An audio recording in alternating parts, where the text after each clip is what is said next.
When I crave for noodles but not something soupy, I end up making my version of keema noodles.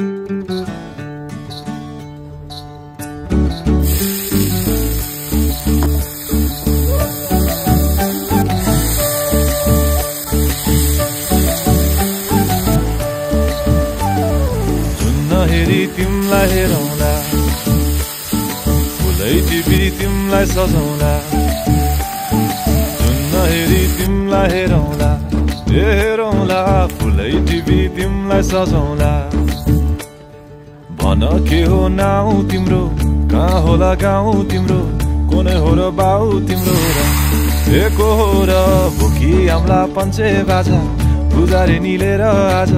भागी जाउन नाम्चे बजार बजार